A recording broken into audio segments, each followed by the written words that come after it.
Some days don't start with energy. They start with weight. You open your eyes and already feel behind, already feel tired, already feel like something is pressing down on you. And before anything even happens, you're carrying more than you can explain. It's not always one big problem. Sometimes it's everything at once: responsibilities, expectations, pressure you put on yourself, pressure others place on you. It builds quietly, layer by layer, until even simple things begin to feel heavier than they should. You try to push through it like you always do. You tell yourself to stay strong, to keep moving, to not fall behind. But there's a point where pushing feels different, where it no longer feels like progress, but like survival. And that's the moment most people don't talk about. The moment where you're still functioning, still showing up, still doing what needs to be done, but inside, you feel drained. Not broken, just worn down from carrying too much for too long. In those moments, the hardest part isn't what you have to do. It's the feeling that you have to keep doing it no matter how you feel. That slowing down is not an option. That stopping, even for a moment, might cause everything to fall apart. So you keep going. You keep holding it together. But quietly, something inside you starts asking, how long can I do this? How much more can I carry before something gives? That question doesn't mean you're weak. It means you've reached a point where something needs to shift, not necessarily in your circumstances, but in how you respond to them. Because continuing the same way will only make the weight feel heavier. There is a moment right in the middle of all that pressure where you have a choice. Not a dramatic one, not a visible one, but a quiet decision about how you're going to move forward from here. Most people let the weight decide for them. They slow down, lose focus, pull back just enough to stay comfortable. And over time, that small shift becomes a pattern, one that slowly moves them away from where they wanted to go.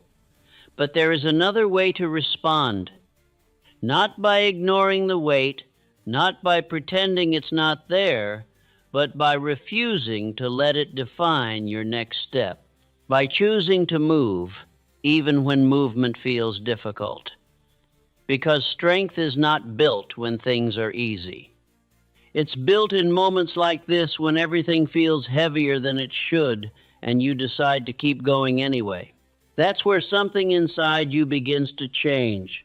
There is a voice that appears when life gets heavy, a quiet one that tells you to slow down, to wait, to stop pushing so hard.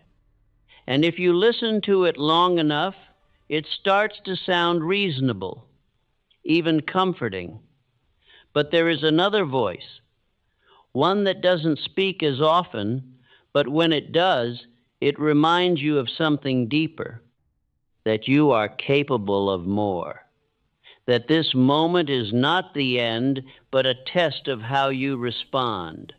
The problem is, most people never give that second voice enough space to grow.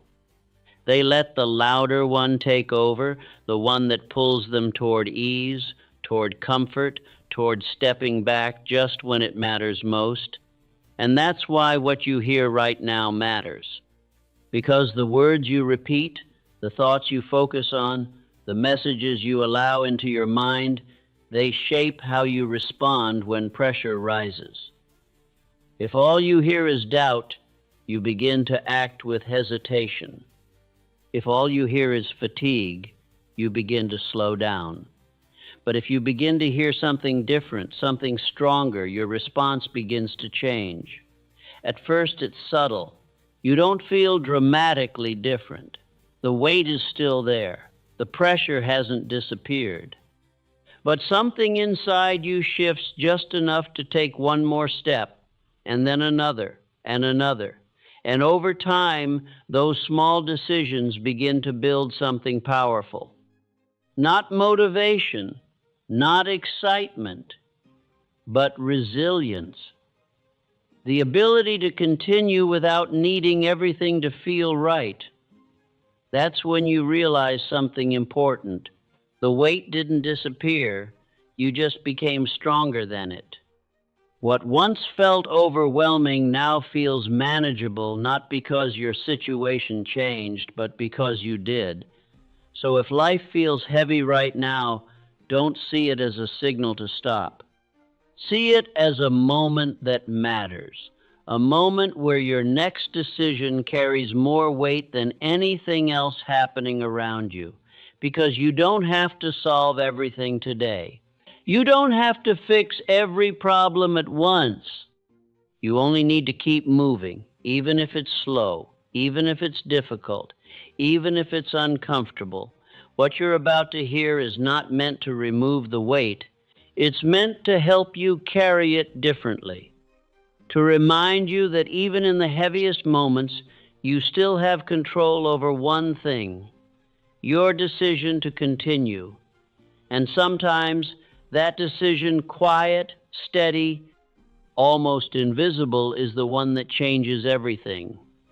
There are burdens a man carries that are never spoken aloud. They are not always visible, nor do they arrive suddenly. They form gradually, through responsibility, through expectation, through the steady accumulation of demands placed upon him by life, and often by himself. If I were to begin again, I would not look first at what is happening around me, but at what I have allowed to gather within me.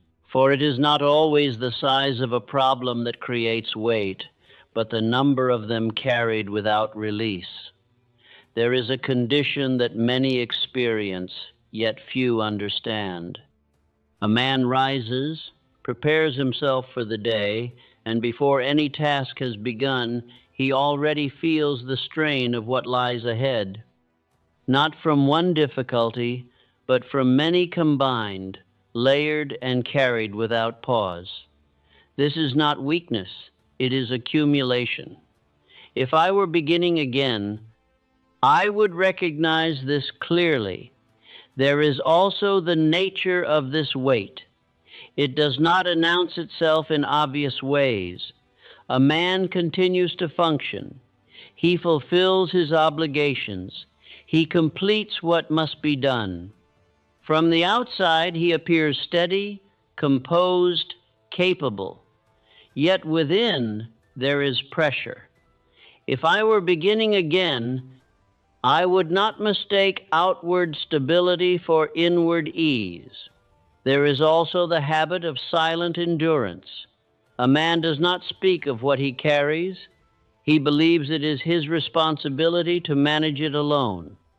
He continues without pause, without complaint, without visible struggle. And in doing so, he strengthens one part of himself yet burdens another. If I were beginning again, I would understand that endurance, when unexamined, may lead to exhaustion. There is also the misunderstanding of strength. Many believe that strength is the absence of strain, that a strong man does not feel pressure, that he moves without difficulty. Yet this is not so. Strength is not the removal of weight, it is the ability to carry it without allowing it to control direction. If I were beginning again, I would redefine strength in this way. There is also the moment that comes quietly. A man begins to feel that what once seemed manageable now requires more effort than before. Simple tasks feel heavier. Decisions feel more demanding, not because they have changed, but because what he carries has increased. This is the point where awareness must begin. If I were beginning again, I would not ignore this moment. There is also the danger of misinterpretation. A man may believe that he is losing his ability, that he is becoming less capable, that something within him has weakened. Yet in many cases this is not true. What has changed is the weight. If I were beginning again, I would not question my strength prematurely. I would examine what I am carrying.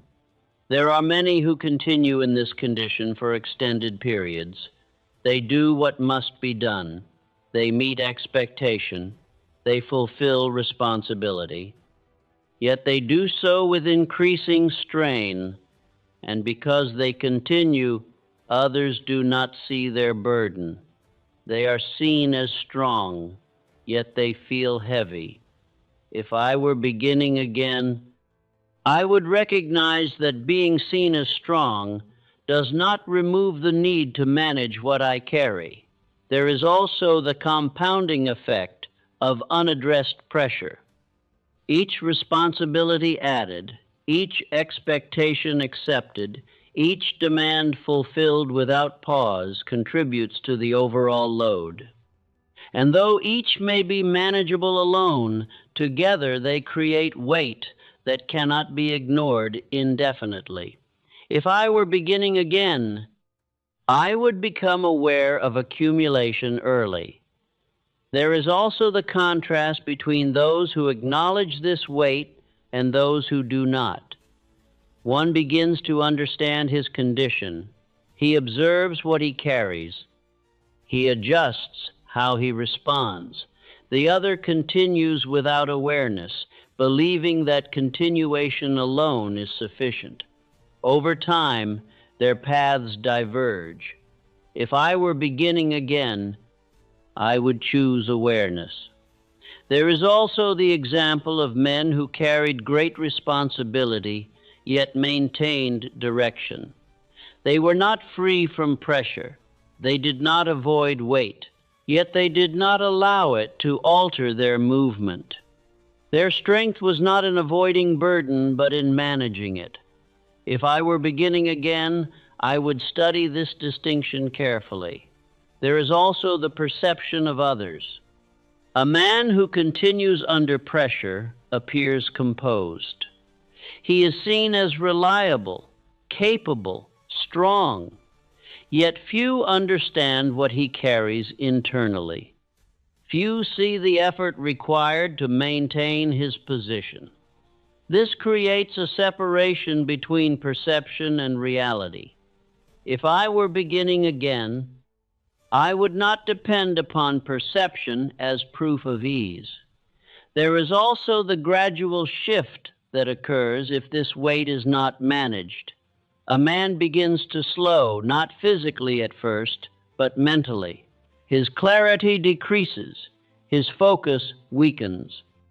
Not because he lacks discipline, but because his attention is divided by what he carries. If I were beginning again, I would protect my clarity. There is also the realization that must be reached. A man cannot always remove what he carries, but he may change how he carries it. He may adjust his response. He may strengthen his position. He may reduce the influence of weight without removing its presence.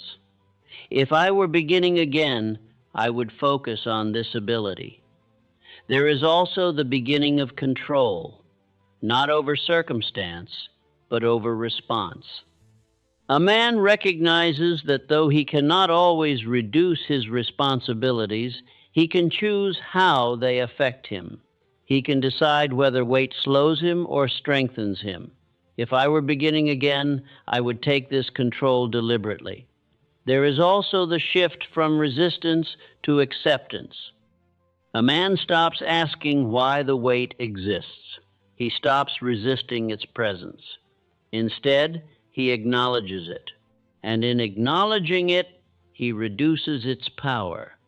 For what is resisted often grows stronger. If I were beginning again, I would remove unnecessary resistance.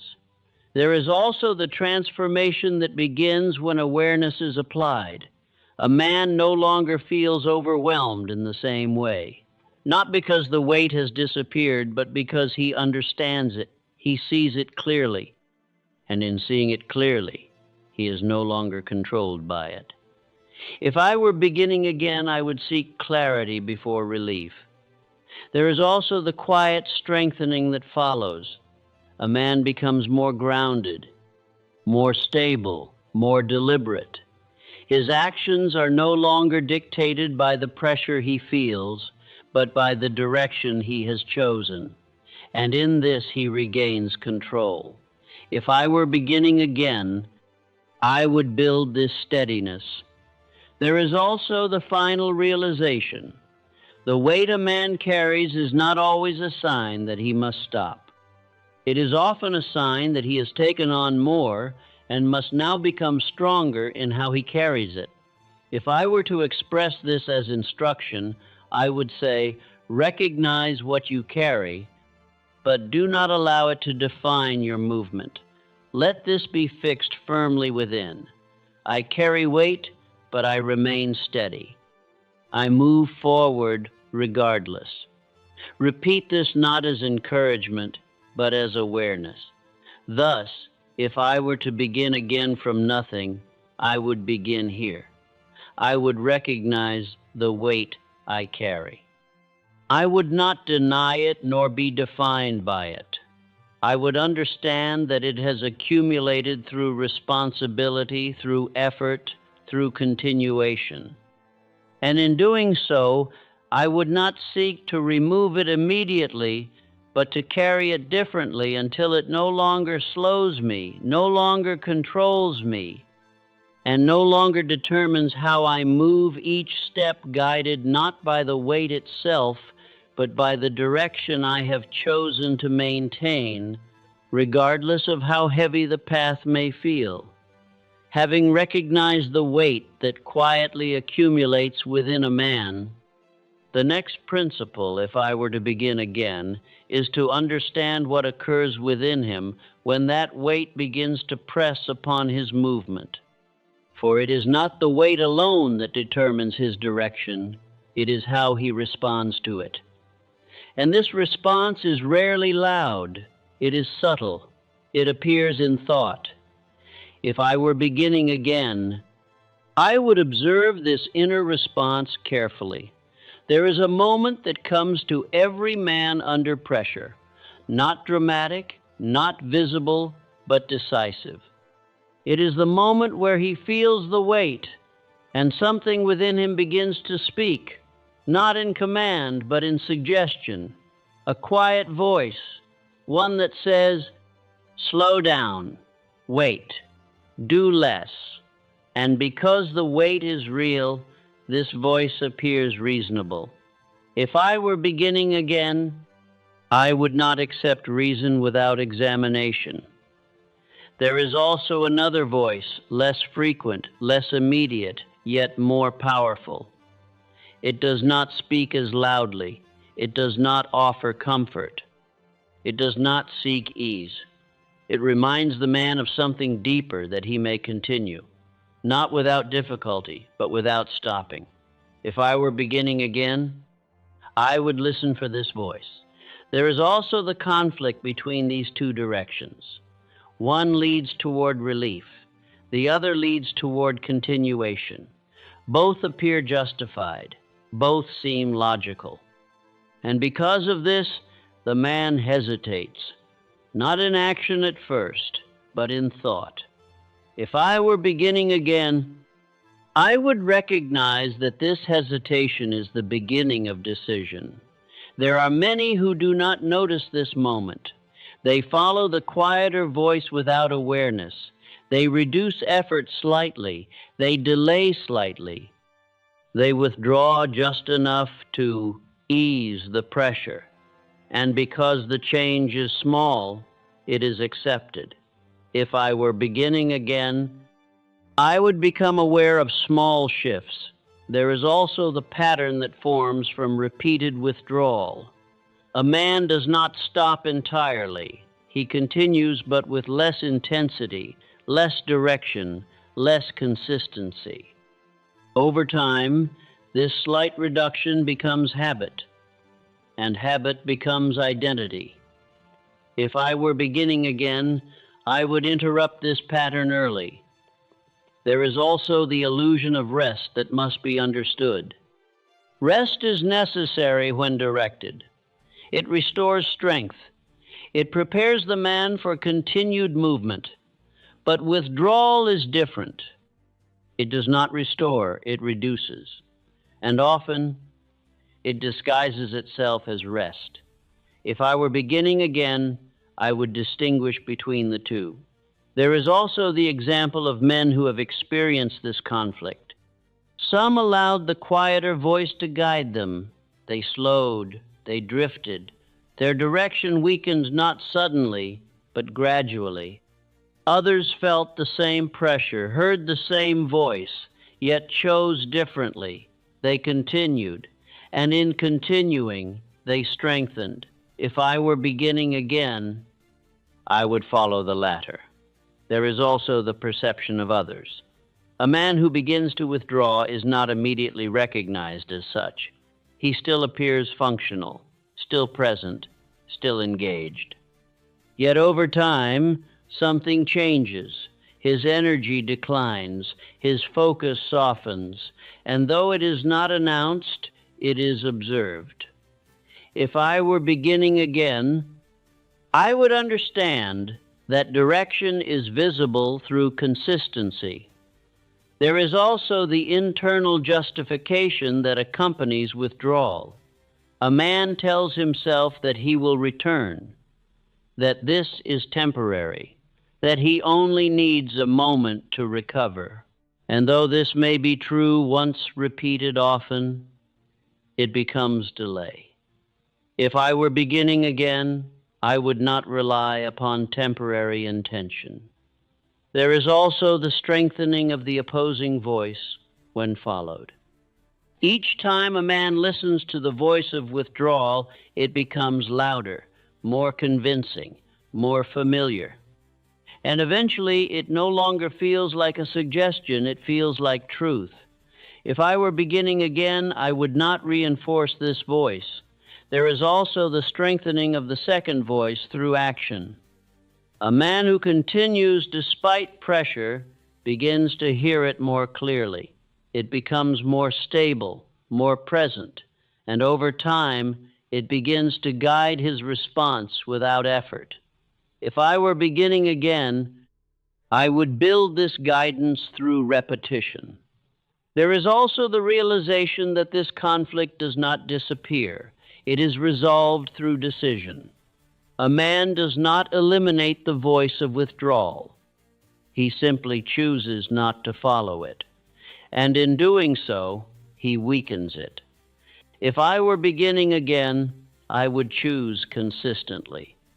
There is also the moment of quiet strength that emerges when a man continues. Not visible, not dramatic, but real. He feels the weight, hears the voice, and moves anyway. This is not force, it is control.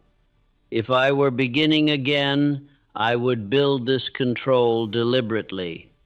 There is also the compounding effect of small continuations. A single step may appear insignificant, yet repeated, it builds direction. And direction, when maintained, leads to outcome. If I were beginning again, I would not underestimate small movement. There is also the contrast between men over time. One withdraws slightly, then slightly more. His path becomes uncertain. The other continues slightly, then slightly more. His path becomes clearer. The difference is not in ability, but in response.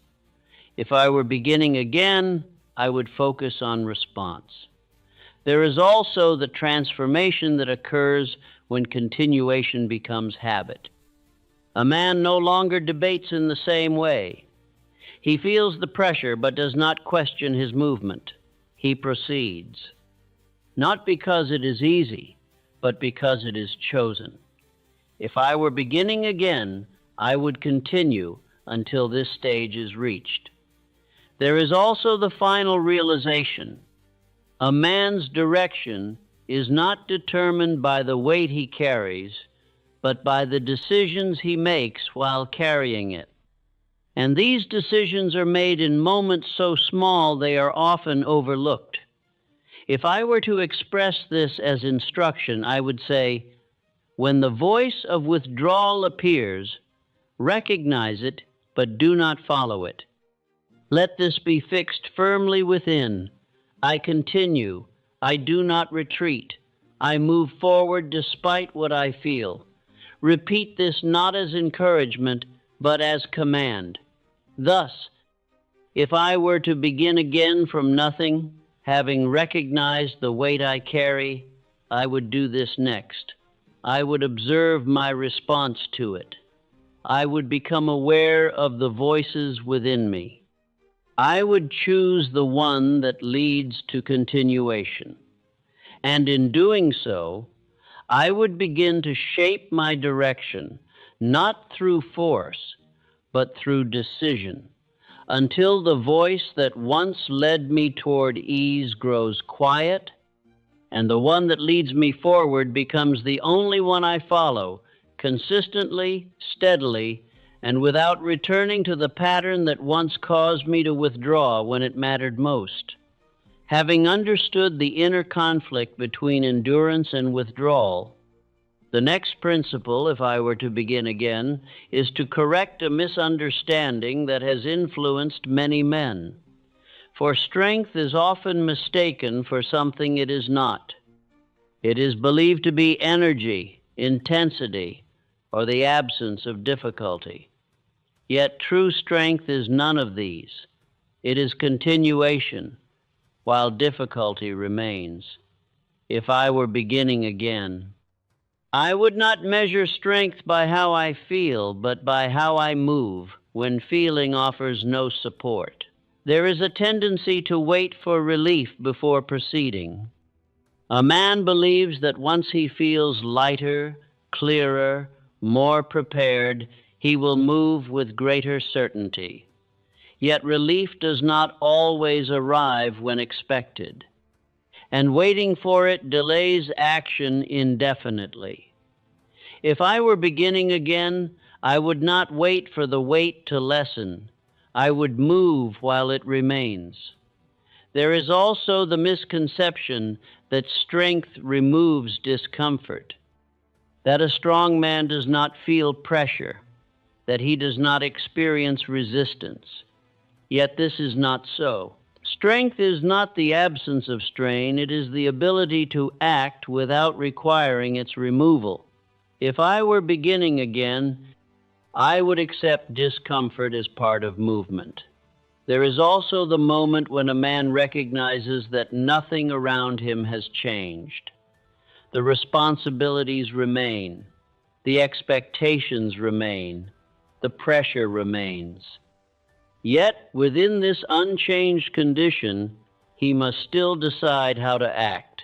This is where strength is formed, not in ease, but in continuation.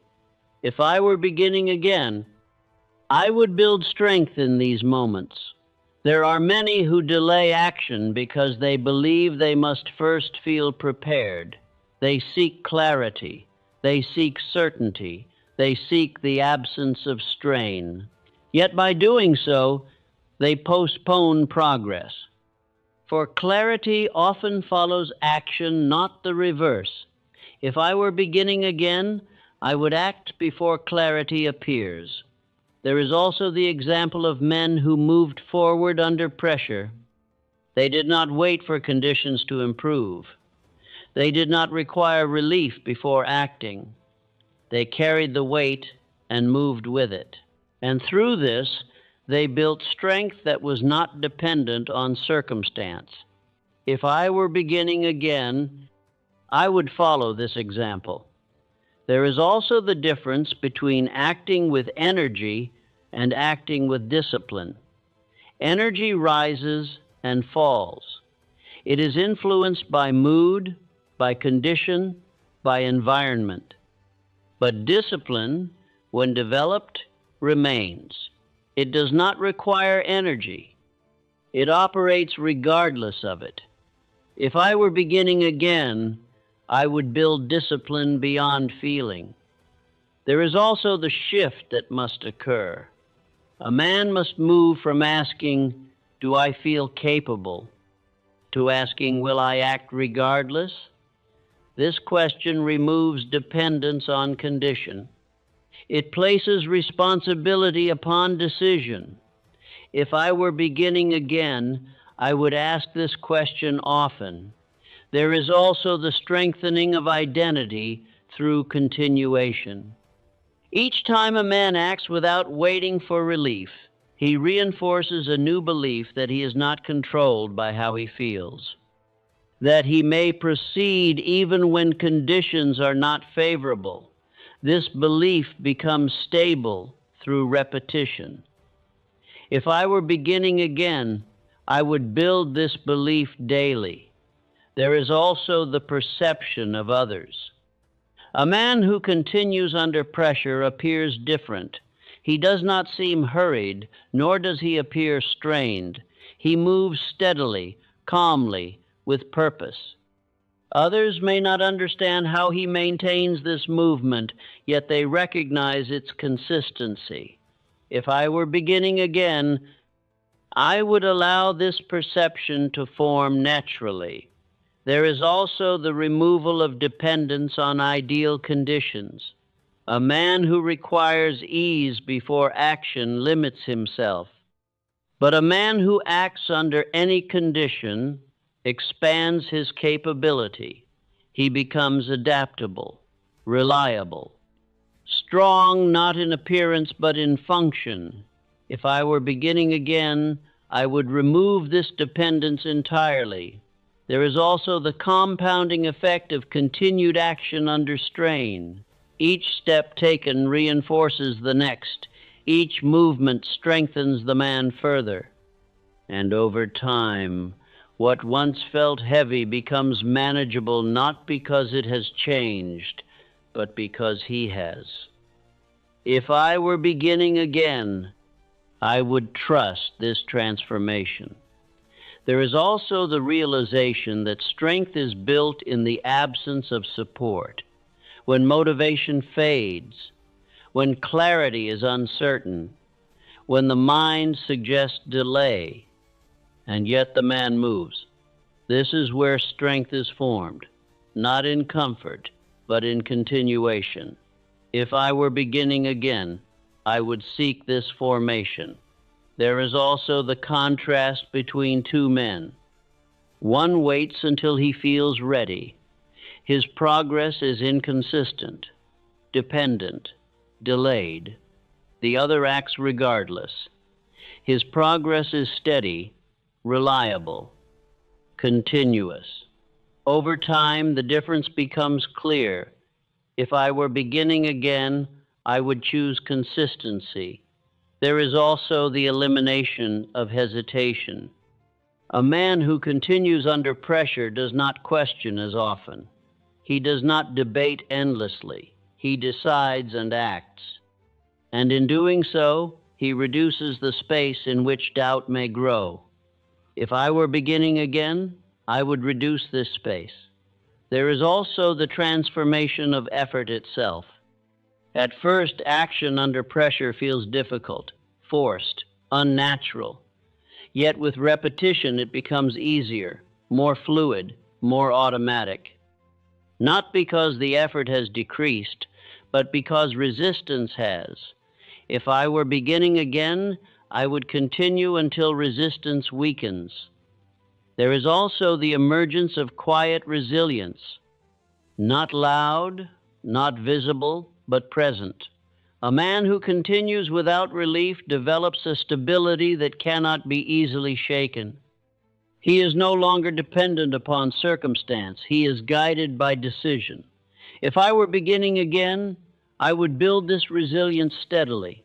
There is also the final realization. Strength is not proven when conditions are easy. It is revealed when conditions remain difficult and the man moves anyway. If I were to express this as instruction, I would say, do not wait for the weight to leave. Move with it. Let this be fixed firmly within. I continue without relief. I act without waiting. I move as I am. Repeat this not as encouragement, but as identity. Thus, if I were to begin again from nothing, having understood the conflict within me, I would do this next. I would redefine strength. I would no longer wait to feel ready. I would act while the weight remains. And in doing so, I would build a condition where my movement is no longer dependent upon ease, but sustained through decision until I am no longer guided by how I feel, but by what I have chosen to continue consistently, steadily, and without interruption, regardless of the weight I carry. Having redefined strength as the ability to continue without relief, the next principle, if I were to begin again, is to understand what directs a man in these moments before action even begins. For action is not the first step, thought is. And what a man repeats in his mind during pressure determines how he responds to it. Every man speaks within himself, even when silent. And what he hears most often, he begins to follow. If I were beginning again, I would examine what I allow myself to repeat, especially when the weight is greatest. There is a condition that arises when life becomes heavy. The mind begins to echo what it feels. This is too much. I am tired. I cannot continue in this way. These thoughts are not created deliberately. They emerge from pressure. And because they align with feeling, they are accepted without question. If I were beginning again, I would not accept these thoughts without awareness. There is also the strengthening of these thoughts through repetition. A man does not think something once he repeats it. And each repetition gives it more influence, until eventually it no longer feels like a thought. It feels like reality. And what feels like reality directs action. If I were beginning again, I would take control of repetition. There is also the misunderstanding that thought must be true in order to be repeated. Yet this is not so. Thought becomes true through repetition. What a man hears often enough, he begins to believe, even if it was not true when first introduced. If I were beginning again, I would repeat what strengthens me before I fully believe it. There is also the principle that heavy moments increase the power of suggestion. When a man is under pressure, his mind becomes more receptive. Not weaker, but more impressionable. What he repeats during these moments enters more deeply. This may weaken him or strengthen him. If I were beginning again, I would choose carefully what enters. There is also the difference between passive thought and directed thought. Passive thought follows feeling. It reflects what is experienced. Directed thought, by contrast, leads feeling. It introduces something different. It does not deny pressure, but it does not submit to it. If I were beginning again, I would direct my thought deliberately. There is also the example of men who have maintained control under great strain. They did not rely solely upon action. They governed their thinking. They repeated what sustained them. They chose their inner words with care. And in doing so, they remained steady. If I were beginning again, I would follow this method. There is also the importance of simplicity. A man must not overwhelm himself with many thoughts. He must choose a few clear, direct, and repeated without variation. For the mind responds to what is consistent, not what is complex. If I were beginning again, I would simplify what I repeat. There is also the role of timing. The moments when a man feels the greatest weight are the moments when thought has the greatest influence. What he repeats then carries more power than at any other time. If I were beginning again, I would repeat strongest when I feel weakest. There is also the transformation that occurs through repetition. At first, the man must speak consciously. He must remind himself. He must introduce thought with effort. Yet with time, something changes. The thought returns on its own.